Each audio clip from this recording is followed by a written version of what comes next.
esteja chegando hoje, nós aqui do Piedade Afiar gostamos bastante de aprender com todas as coisas que tem ao nosso redor. E particularmente nós gostamos muito de uma boa história, não é mesmo, João? Sim. E a história que nós vamos trazer para vocês hoje é a história de um ermitão, né? Esse ermitão, ele decidiu fazer jejum.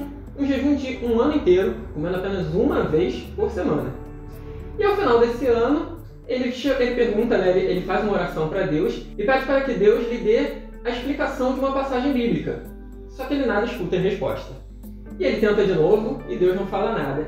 E aí ele fica um pouco revoltado e fala: não, eu vou sair daqui, então eu vou procurar um monge que saiba a resposta e vou perguntar para ele. Nesse momento aparece um anjo. E esse anjo vira para o ermitão e fala: quando você fez o jejum de um ano, você apenas conseguiu se sentir melhor do que os seus irmãos. E Deus não atende as pessoas vaidosas. Só que, ao procurar um outro monge para perguntar a ele sobre a passagem bíblica, você demonstrou humildade. E então Deus me enviou. E aí o anjo foi e revelou para o ermitão a passagem bíblica que ele queria. Interessante, né? Acho que a coisa mais legal dessa história é que ele vira pra você e fala: não precisa fazer jejum não, pode comer, fica tranquilo que vai dar tudo certo. Não precisa comer demais também. Mas enfim, para além da brincadeira, acho que a primeira coisa que a gente consegue pegar com essa história e que talvez sirva para tudo que a gente faz na vida é que não é só sobre a prática, sobre aquilo que a gente está realizando, principalmente fisicamente falando, mas sobre a intenção que está por trás daquilo. Então, não adianta jejuar se dentro de você não há algo buscando coisas mais elevadas, ainda que a prática possa ser feita nesse sentido, ainda que através do jejum você possa encontrar coisas que realmente vão te aproximar de Deus ou de algo que você considera justo, que você considera bom, que você considera sagrado. E isso é muito interessante porque a gente começa a pensar que, para além dessas coisas mais tidas como espirituais, né, o jejum, os rituais, a igreja, os centros, a gente pode ter também como práticas espirituais coisas super simples, coisas que estão no nosso dia a dia. E aí, buscar uma vida espiritual passa a ser um pouco mais possível, porque eu não preciso sair da minha realidade. Eu posso, dentro da minha realidade, começar simplesmente a pensar no que me leva a fazer as coisas, as menores que sejam. E aí sim eu já estou construindo um caminho bem legal. É interessante esse ponto que você tocou, João, né? A gente não precisa necessariamente buscar uma vida espiritual dentro da nossa vida, né? A gente pode transformar a nossa vida em uma vida espiritualizada, né? Uma vida espiritual. Isso não significa abrir mão da matéria, né? E aí, dentro dessa história, né, seria o jejum, né? O jejum ele serve bastante, como o João bem disse, ele pode ser praticado, mas o jejum ele serve bastante para nos ensinar como uma metáfora para dizer assim: eu vou abrir mão da matéria, ou seja, eu não vou me alimentar daquilo que é mundano para que eu possa me comunicar com aquilo que é sagrado. Não necessariamente, na verdade você deve começar a entender que através do que é mundano você consegue acessar o que é sagrado, porque no final das contas não existe mundano, não existe sagrado, tudo é sagrado, né? E um outro ponto interessante, ainda tocando nessa questão do jejum, é entender, né, especificamente isso, que o jejum ele não é necessariamente você se abster de se alimentar, né? Quando dentro de uma prática religiosa você tem a prática do jejum, essa prática ela é uma prática de purificação. Purificação no sentido de eu vou cortar aquilo que me é tóxico, de uma certa forma. Eu vou cortar aquela alimentação que é ruim. Ou seja, se eu só sei me alimentar de forma ruim, de fato eu vou cortar tudo e vou começar, não vou parar, eu vou começar a me alimentar de forma boa. Isso é um jejum inteligente, um jejum coerente, um jejum que com certeza vai melhorar não só a sua vida espiritual, mas também vai melhorar bastante a sua vida material, com certeza. E é claro, né, a história fala de jejum, como o Patrick contou, e talvez o jejum não faça parte da sua vida, não seja uma prática que você busca, mas isso serve para tudo. A gente já falou de maneira geral, mas você pode pensar naquela caridade que você busca fazer, né, o que te leva a realizar aquilo, o centro que você vai, na igreja que você frequenta, enfim, em várias coisas que são tidas como muito boas, que podem realmente ajudar os outros, mas que podem ser deturpadas. Um ponto muito importante que você tocou, João, é a questão da motivação, né? Por que eu estou trazendo esse ponto de volta, né? Porque de fato ele é o grande cerne da história, né? E quando você para pensar, motivação, a gente tem que tomar cuidado com a motivação, né? Com aquilo que nos move a fazer as coisas. Sim, fundamental. Só que no caso do ermitão, a motivação dele não era uma motivação ruim. A motivação dele era se comunicar com o sagrado, era buscar uma resposta de Deus, era compreender uma passagem bíblica. Então ele tinha uma boa motivação. Por que que, né, por que que o anjo não apareceu, né?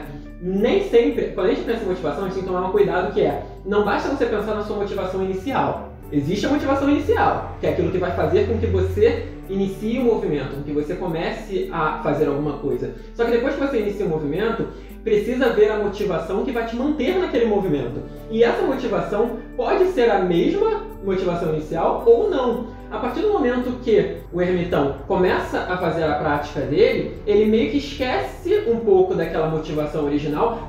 Não necessariamente ela deixa de existir, porque a gente pode ter mais de uma motivação para fazer as coisas. Mas aquela motivação original, ela começa a ficar um pouco de lado, do tipo, tá, quando eu terminar eu penso nela. E ele começa a falar, caramba, eu tô conseguindo, né? Ele começa a se perceber, caramba, não é qualquer um que faz isso, não é qualquer um que se alimenta só uma vez por semana.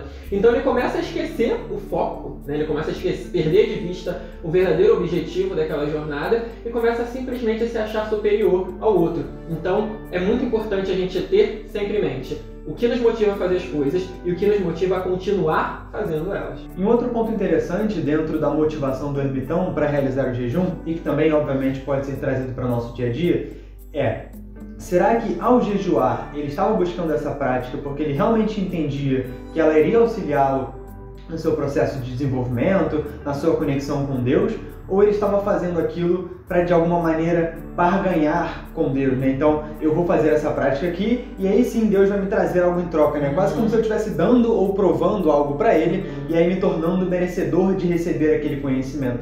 E a gente muitas vezes pode acabar agindo nessa barganha com Deus ou barganha com coisas que nós consideramos positivas de alguma forma. E aí, além obviamente da motivação, né, claramente não ser a melhor de todas, a ideia da barganha, ela traz um outro conceito por trás, que é a ideia de enxergar Deus como algo, ou como alguém, ou como uma entidade abaixo de nós, né? Como se ele estivesse reagindo a alguma coisa que a gente está fazendo, e não como se ele fosse de fato algo sagrado, algo que está sempre ali, e do qual nós conseguimos interagir a partir daquilo que nós fazemos. E acho que como ensinamento final, né, talvez a história mexa um pouquinho com a gente, né, nos deu algumas pancadas, mas é importante lembrar que mesmo depois de um ano jejuando com uma motivação não tão legal assim, o ermitão conseguiu se redimir, ele conseguiu encontrar aquilo que ele queria. E isso é muito interessante porque mesmo que a gente reconheça que, poxa, a gente passou muito tempo aqui fazendo coisas que não foram tão legais, tudo bem, não precisa ter uma mão super pesada sobre você. A gente sempre tem tempo para reencontrar o nosso caminho, a gente sempre tem tempo para nos reconectarmos com aquilo que é sagrado, porque de fato a gente está de alguma forma sempre conectado com isso. Isso que você falou agora me deu um pensamento, né? Que eu falei justamente da questão da motivação inicial e da motivação que te mantém, não necessariamente às vezes elas são as mesmas, mas às vezes a sua motivação inicial ela é ruim, mas você pode transformar numa motivação boa. Sim. Ou seja, você pode também transformar, da mesma forma que algo pode começar bom e não ficar tão bom assim, você pode transformar algo que começou ruim em algo positivo. Isso é bem interessante, né? Sim. Bacana isso. E falando em motivação, uma coisa que ajuda bastante a nós nos mantermos motivados a fazer esses vídeos aqui para vocês é a sua contribuição, que é bem simples. É só você clicar nesse like que está aqui, isso vai ajudar bastante aqui o nosso canal no YouTube a crescer. Se inscreve no nosso canal, caso não seja inscrito, e clica no sininho de notificações para sempre saber quando sair vídeo novo. Aproveita e também nos segue nas nossas redes sociais. Nós temos tanto o Facebook quanto o Instagram. Todos os dias nós temos postagens lá bem bacanas. Vocês com certeza vão curtir bastante. Caso você queira conhecer um pouco mais do nosso trabalho, fazer parte dos nossos grupos de estudo e até nos auxiliar de outras maneiras também, você pode entrar no site catarse.me/pedra de afiar e lá ter algumas outras informações. E até a próxima. Tchau, tchau.